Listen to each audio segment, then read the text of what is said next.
Hi అండి అందరికీ. ఇవాళ వారాహి నవరాత్రులు కదండి. వారాహి నవరాత్రులు పూజ ఫస్ట్ వినాయకుడికి పూజ చేసుకొని బెల్లం నివేదన పెట్టుకోవాలి. చూడండి ఇలా వీడియోలో చూపించినట్టు. తర్వాత అమ్మవారి విగ్రహానికి అభిషేకం చేసుకోవాలండి. అమ్మవారికి పసుపు కుంకుమ గంధంతో అభిషేకం చేసుకోవాలి. విగ్రహం ఉంటే విగ్రహానికి చేసుకోండి, లేదంటే పటం ఉంటే పటానికి పూజ చేసుకోండి. అభిషేకం అంతా ఏం అవసరం లేదు. చూడండి ఇలా అమ్మవారికి అభిషేకం చేసుకొని గంధంతో అండి అభిషేకము. అందరూ విగ్రహాలు పెట్టుకోరులేండి, కొందరికి ఉంటుంది కాబట్టి పెట్టుకుంటారు. ఇలా అగరవత్తులు చూపించాలి.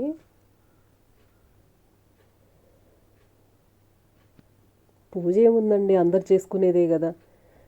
చూడండి అమ్మవారిని ఇలా రెడీ చేసుకొని పువ్వులతో పూజ చేసుకోవాలి. వారాహి అమ్మవారి దీపం అండి, ఇది బయట దొరుకుతుంది. చూడండి ఇలా అమ్మవారికి ఎరుపు బాగా ఇష్టం కదండి. ఎరుపు ఒత్తితో దీపారాధన చేసుకోవాలి. ఎరుపు ఒత్తేసి ఈ 9 రోజులు ఎరుపు ఒత్తితో అయితే బాగుంటుంది. మనం ఏదైనా కోరుకుంటే త్వరగా నెరవేరేదానికి బాగుంటుంది. పువ్వులతో పూజ చేసుకోవాలి. పసుపు కుంకుమ అక్షితలతో చూడండి ఇలా దీపం పెట్టుకొని దీపానికి ఇలా అలంకారం చేసుకోవాలి. అమ్మవారిని ఇలా రెడీ చేసుకోవాలి. 5 ఒత్తులు దీపారా చేసుకొని చూడండి పంచహారతి ఇచ్చేసామంటే అమ్మవారికి. మీ ఇష్టం అండి, మీకు ఎలా కావాలంటే అలా చేసుకోవచ్చు. ఎవరికి తోచినట్టు వాళ్ళు చేసుకోవచ్చు. ప్రసాదం ఇది అది ఇదే పెట్టుకోవాలి, ఇలాగే చేసుకోవాలని ఏం లేదండి. మన ఇష్టం, ఎలా కావాలంటే అలా చేసుకోవచ్చు. పూజ ఉన్నవాళ్ళు ఉన్నలా చేసుకుంటారు, లేని వాళ్ళు కొంచెం వాళ్ళ తాహతు తగ్గట్లు చేసుకుంటారు. ఏదైనా పూజే కదండి, మనస్ఫూర్తిగా చేసుకుంటే చాలు. చూడండి ఇలా ఏకహారతి.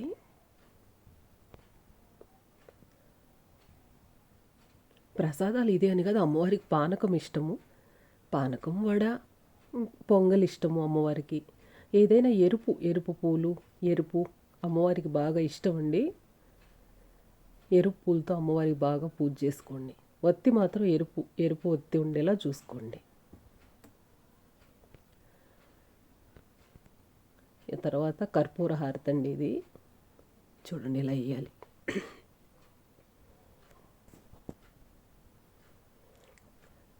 కర్పూర హారతి ఇచ్చాక ధూపం అండి. సాంబ్రాణి ధూపం వేసుకుంటే అమ్మవారికి ఇష్టం కదండి సాంబ్రాణి ధూపం. సాంబ్రాణి ధూపం వేసుకొని పూజ చేసుకోవాలి. చూడండి ఇలా నైవేద్యం ఇదే అని ఏం లేదండి, మనకి ఏది ఉంటే అది.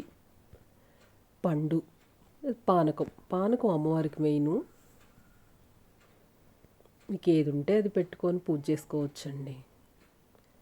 ఈ వారాహి నవరాత్రులు అసలు అమ్మవారు కోరిన కోరికలన్నీ అలా తీర్చే అమ్మవారు. శీఘ్రంగా చూడండి ఇలా ఉంటుంది అమ్మవారు. ఎంత చక్కగా ఉందో చూడండి. అసలు ఆ నెలవంక ఎంత బాగున్నారో కదా. చూడండి దీపారాజన. ఈ నవరాత్రుల్లో అమ్మవారి అనుగ్రహం అందరికీ ఉండాలనుకుంటున్నానండి.